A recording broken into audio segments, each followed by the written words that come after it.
satwa liar itu satwa yang hidup di alam. Ya, satwa liar itu hidup bebas berkeliaran dimanapun yang mereka mau.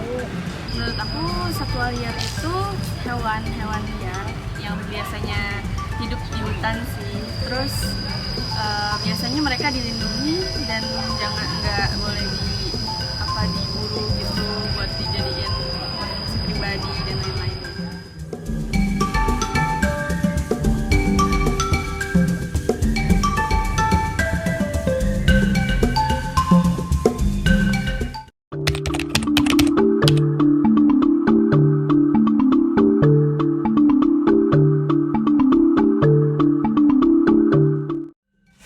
Baik, perkenalkan, nama saya Indri Saptorini.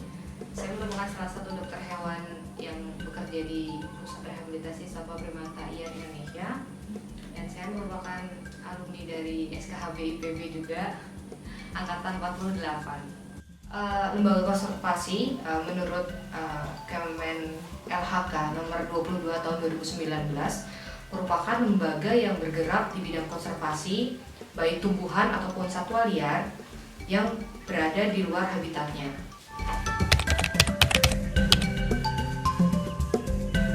Lembaga konservasi menurut Permen LHK tadi itu dibagi menjadi dua, yaitu lembaga pemerintahan dan juga lembaga non pemerintahan. Nah, lembaga konservasi menurut pengelolaan dan peruntukannya itu juga dibagi menjadi dua, yaitu lembaga konservasi khusus seperti pusat penyelamatan satwa, pusat rehabilitasi satwa, kemudian pusat pelatihan satwa khusus. Dan untuk lembaga konservasi umum itu contohnya adalah seperti kebun binatang, kemudian ada taman safari, taman satwa, dan juga taman satwa khusus.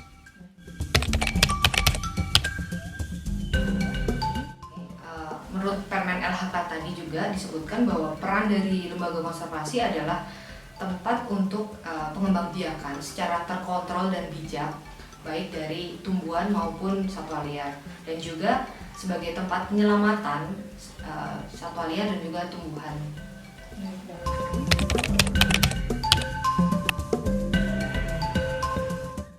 Menurut saya ketika interaksi itu dibatasi secara bijak itu masih fine-fine saja ya. Dan saya rasa juga setiap lembaga konservasi umum yang memiliki pelayanan untuk melakukan edukasi, kemudian entertain satwa itu mereka pasti punya SOP. Dan saya rasa ketika lembaga konservasi umum itu mereka pasti punya SOP yang mereka sudah rancang sedemikian rupa sehingga dapat menekan terjadinya potensi zoonosis.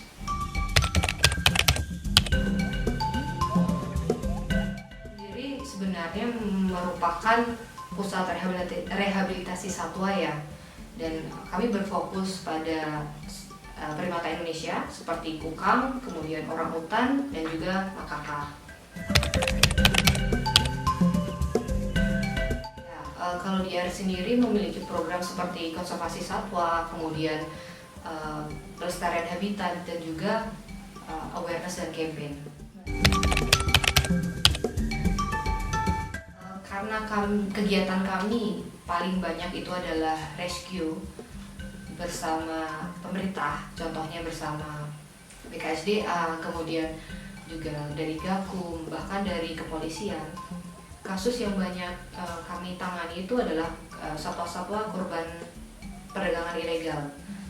Contohnya di kukang. Kukang yang paling sering kami temukan ketika mereka menjadi korban illegal trade ini adalah kondisi gigi. Jadi kukang memiliki gigi yang tajam dan mereka menggunakan itu sebagai, selain untuk alat makan, itu juga sebagai alat pertahanan diri. Nah, ketika si pedagang ini memperjualbelikan kukang, mereka biasanya akan memotong itu. Maka dari itu, dari situlah kasus-kasus infeksi gigi itu paling sering kami temukan. Biasanya kukang ataupun satwa primata yang kami rescue kemudian kami bawa ke pusat ini, biasanya akan kami lakukan general check up.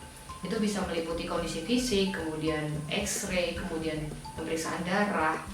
Nah, setelah dirasa cukup sehat, pertama-tama kami akan tempatkan mereka di dalam kandang klinik. Kemudian setelah dirasa sehat, mereka akan kami masukkan ke kandang karantina. Dan masa karantina di kami itu kurang lebih selama 6 minggu. Nah, setelah itu dari karantina kami akan pindahkan lagi si satwa ini ke kandang sosialisasi. Nah, kandang sosialisasi ini bertujuan untuk ya memang kami sesuaikan kondisinya dengan habitatasinya, seperti posisi kandang, kemudian tumbuhannya di dalamnya. Baru setelah itu di dalam kandang sosialisasi kami akan lakukan observasi meliputi perilaku. Kemudian setelah dirasa layak, kami akan lepaskan mereka.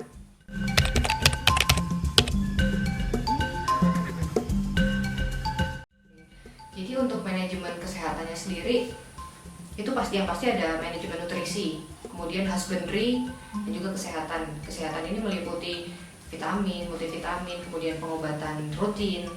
Nah, untuk manajemen nutrisi kami memiliki kerjasama dengan salah satu nutrisionis. Memang beliau yang arrange komposisi pakan dan juga jumlahnya untuk satwa kami. Kemudian untuk manajemen husbandry kami melakukan dari hygiene sanitasi, kemudian biosecurity itu ya selayaknya itulah. Jadi ada bak desinfektan, kemudian pembersihan kandang menggunakan desinfektan, kemudian penggantian dan pencucian tempat makan itu kami lakukan setiap hari.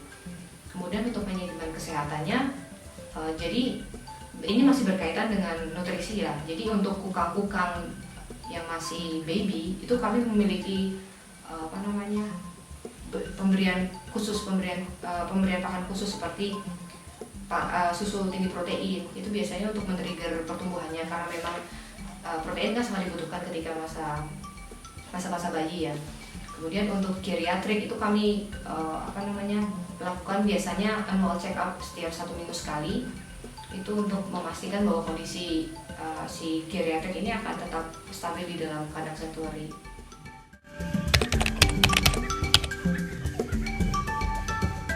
Jadi kalau misalnya dokter hewan di sini memang bertanggung jawab dari husbandry, bahkan memastikan bahwa desinfektan yang dipakai, kemudian kebersihan kandang itu kami juga ikut memastikan, walaupun yang mengerjakan itu adalah animal keeper, tapi semua akan lewat dokter hewan.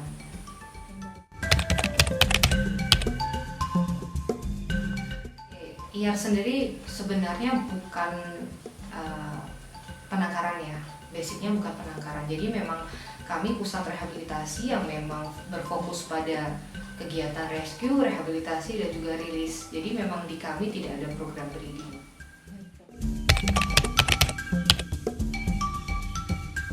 Mengajak masyarakat untuk lebih bijak, pertama menggunakan media sosial, karena media sosial ini sebagai wadah menyebarkan informasi yang sangat cepat. Jadi kesini itu makin ada tren bahwa media sosial ini digunakan sebagai media-media untuk pamer mengenai satwa liar, kemudian perdagangan satwa liar itu bahkan banyak menggunakan media sosial. Jadi pesan saya, bijaklah dalam menggunakan media sosial. Kemudian pesan saya juga jangan pernah malas untuk belajar soal Indonesia ini memiliki kekayaan hayati dan hewan yang sangat banyak ya. Jadi kita harus berbangga atas hal itu. Tapi kita juga harus ada upaya untuk melestarikannya, walaupun hanya lewat omongan campaign gitu. Pesan saya kepada lembaga konservasi yang ada di Indonesia, jangan pernah putus semangat dalam terus berupaya untuk menegakkan konservasi, kemudian terus berkolaborasi dan bekerjasama agar tujuan kita semua dapat terwujud, yaitu melestarikan satwa dan juga habitatnya. Baik, Dokter.